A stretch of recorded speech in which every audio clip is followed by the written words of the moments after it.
Hello students, समाजशास्त्र की online कक्षाओं में मैं राजेश दुबे, सहायक प्राध्यापक समाजशास्त्र, अटल बिहारी वाजपेयी शासकीय महाविद्यालय नगरदा, एक बार पुनः आप सभी का हार्दिक स्वागत करता हूं। आज हम अटल बिहारी वाजपेयी विश्वविद्यालय बिलासपुर के एमए चतुर्थ सेमेस्टर के एक नए टॉपिक पर अध्ययन करने वाले हैं।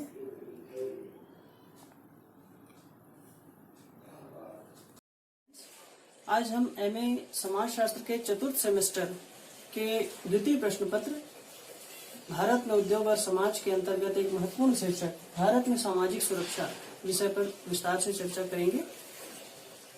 भारत में सामाजिक सुरक्षा एक सामाजिक न्याय के सिद्धांत पर आधारित एक महत्वपूर्ण अवधारणा है।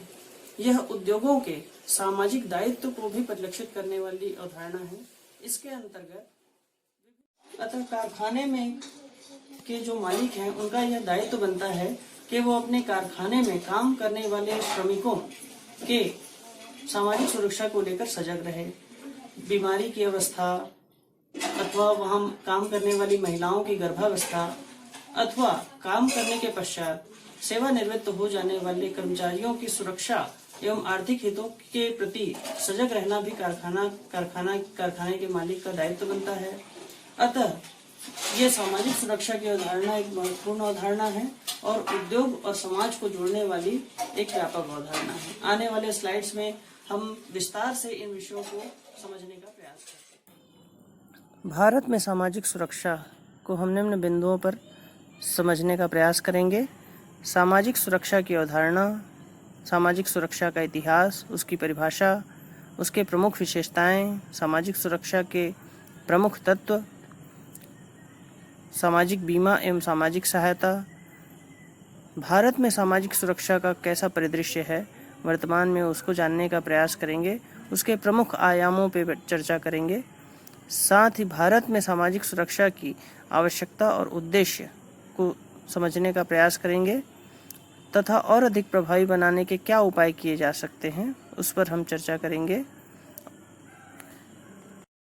सामाजिक सुरक्षा की अवधारणा सामाजिक न्याय के सिद्धांत पर आधारित है। समाज के अधिकांश सदस्यों के जीवन में अनेक आकस्मिक विपत्तियां आती रहती हैं, जबकि वे इन आकस्मिकताओं का सामना करने के साधन नहीं जुटा पाते हैं। यदि समाज इन आकस्मिकता के समय इनकी सहायता न करे तो उनका शारीरिक व नैतिक पतन होने की बहुत संभावना रहती है। यही कारण है कि समाज अपने साधनों को संगठित करके अपने सदस्यों के ऊपर आने वाली विपत्तियों से उनकी रक्षा की कोई समुचित व्यवस्था करता है। यही सामाजिक सुरक्षा है। संक्षेप में सामाजिक सुरक्षा से तात्पर्य ऐसी सुरक्षा से है जिसके अंतर्गत उपयुक्त संगठन के माध्यम से समाज अपने सदस्यों की विभिन्न प्रकार के जोखिमों से रक्षा करता है। आइए अब हम सामाजिक सुरक्षा के इतिहास को समझने का प्रयास करें। सामाजिक सुरक्षा का सर्वप्रथम प्रयोग 1933 में अब्राहम एब्स्टियो द्वारा किया गया था। 1935 में इसका प्रथम रूप से आधिकारिक प्रयोग किया गया। 10 दिसंबर 1948 को संयुक्त राष्ट्र की सामान्य सभा द्वारा मानवीय अधिकारों की सार्वभौमिक घोषणा किए जाने के कारण विभिन्न देशों में सामाजिक सुरक्षा को व्यापक रूप से स्वीकृति प्राप्त हुई। सामाजिक सुरक्षा की परिभाषा पर यदि प्रकाश डालें तो अंतर्राष्ट्रीय श्रम संगठन के अनुसार सामाजिक सुरक्षा ऐसी सुरक्षा है जो समाज उपयुक्त संगठन के माध्यम से अपने सदस्यों के जीवन में आने वाली विभिन्न संकटों में प्रदान करता है। सर विलियम ब्रिज के अनुसार सामाजिक सुरक्षा से अभिप्राय ऐसी पद्धति युक्त योजना से है जिसके द्वारा आवश्यकता, बीमारी, अज्ञानता, गंदगी और बेकारी इन 5 दानवों पर विजय प्राप्त हो सके। मॉरिस स्टेट ने भी इसे आकस्मिक विपत्तियों के विरुद्ध प्रदान की जाने वाली सुरक्षा के रूप में परिभाषित किया है। आइए अब हम सामाजिक सुरक्षा की विशेषताओं पर चर्चा करें। यह एक समाज द्वारा मान्यता प्राप्त व्यवस्था है। इसमें सुरक्षात्मक उपागम के उपाय किए जाते हैं। पहले योजनाओं का निर्माण किया जाता है, फिर शासन द्वारा उसके क्रियान्वयन की समुचित व्यवस्था की जाती है। ये इसमें आकस्मिक विपत्तियों का निवारण का भी प्रयास किया जाता है। और एक और महत्वपूर्ण विशेषता है इसकी सार्वभौमिकता, अर्थात सामाजिक सुरक्षा न केवल भारत में बल्कि विश्व के अनेक देशों में इसकी व्यवस्था की गई है। यदि सामाजिक सुरक्षा के प्रमुख तत्वों की चर्चा करें तो इसके प्रमुख 3 तत्व बताए गए हैं।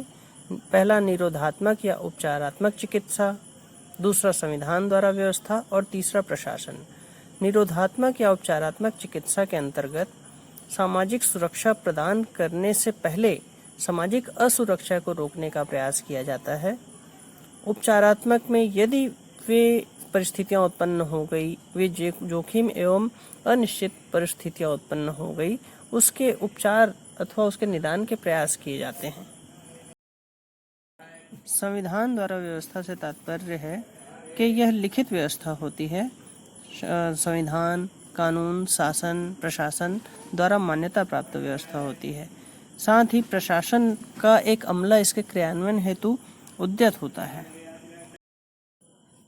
आइए अब हम सामाजिक सुरक्षा के प्रमुख 2 आयामों सामाजिक बीमा और सामाजिक सहायता पर चर्चा करें। सामाजिक बीमा, जैसा कि आप परिचित हैं बीमा शब्द से, बीमा में व्यक्ति को जोखिम से सुरक्षा प्रदान करने का एक की अवधारणा शामिल होती है। यह बीमा मालिकों और श्रमिकों की सहकारी व्यवस्था है। इसमें विभिन्न आकस्मिकताओं की स्थिति में बीमा कराए हुए श्रमिकों या उसके परिवार या दोनों को ही निश्चित अधिकार के रूप में आर्थिक सहायता प्रदान की जाती है ताकि वह जीवन के एक न्यूनतम स्तर को बनाए रख सके। सामाजिक सहायता भी सामाजिक सुरक्षा प्रदान करने का एक महत्वपूर्ण आयाम है। इसके माध्यम से विभिन्न योजनाओं के हितग्राहियों के रूप में शर्तों को पूरा करने वाले श्रमिकों को विशेष सहायता प्रदान करने का प्रावधान रहता है।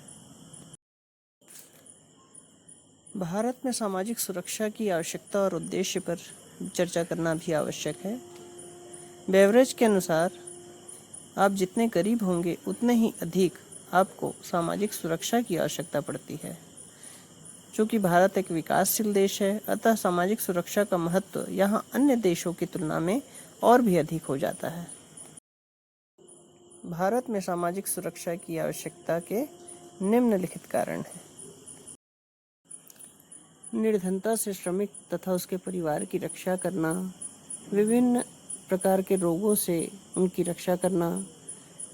हम जानते हैं कि कारखानों में विभिन्न प्रकार के जोखिम भरे कार्य होते हैं, अतः उन जोखिम से निजात दिलाना तथा दुर्घटना हो जाने की स्थिति में उन्हें आर्थिक सहायता प्रदान करना भी इसका उद्देश्य है। बेरोजगारी की दशा में उन्हें सहायता प्रदान करना, विभिन्न प्रकार के सामाजिक बुराइयों से उनकी सुरक्षा करना, भावी पीढ़ी के उत्तम लालन पालन सहित वृद्धावस्था में आर्थिक सहायता प्रदान करना इसके प्रमुख उद्देश्य हैं। भारत जैसे समृद्ध और प्राचीन देश में सामाजिक सुरक्षा कोई नई बात नहीं है। कौटिल्य के अर्थशास्त्र, मनुस्मृति और शुक्र नीति में भी सामाजिक सुरक्षा के विभिन्न आयामों की व्यवस्था पर चर्चा की गई है। प्राचीन काल से ही भारत में संयुक्त परिवार, जाति पंचायत, अनाथालय आदि के माध्यम से उन लोगों को सामाजिक सुरक्षा प्रदान की जाती रही है जिसके पास जीवन निर्वाह का कोई भी साधन नहीं होता था और जो कार्य करने में असमर्थ होते थे। भारत में सामाजिक सुरक्षा आंदोलन निम्न 5 चरणों से होकर गुजरा है।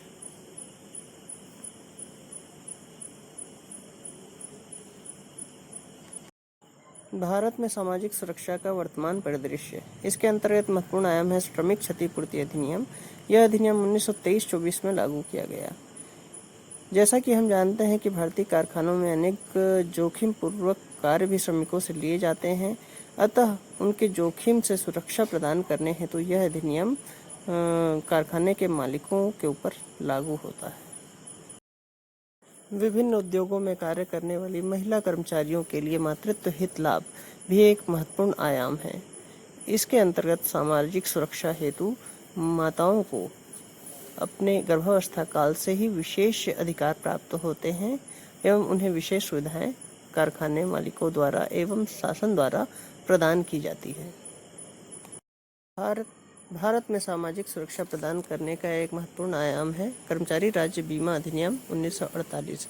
इसके द्वारा शासन, प्रशासन तथा कारखाने के मालिकों द्वारा अपने कर्मचारियों के हित में बीमा कराना एक कानूनी अनिवार्यता मानी जाती है तथा विभिन्न जोखिम के समय में श्रमिकों को, कर्मचारियों को यह बीमा एक सामाजिक सुरक्षा प्रदान करता है। इसी प्रकार प्रोविडेंट फंड योजना भी शासन द्वारा सामाजिक सुरक्षा प्रदान करने के उद्देश्य से बनाई गई एक महत्वपूर्ण आयाम है। यह शासकीय, गैर शासकीय, अर्ध शासकीय अथवा प्राइवेट सेक्टर सभी के लिए समान रूप से लागू होता है। इसके द्वारा इन उपक्रमों में लगे हुए कर्मचारियों के सेवानिवृत्त हो जाने के पश्चात उन्हें तथा उनके परिवार को आर्थिक सुरक्षा प्राप्त होती है।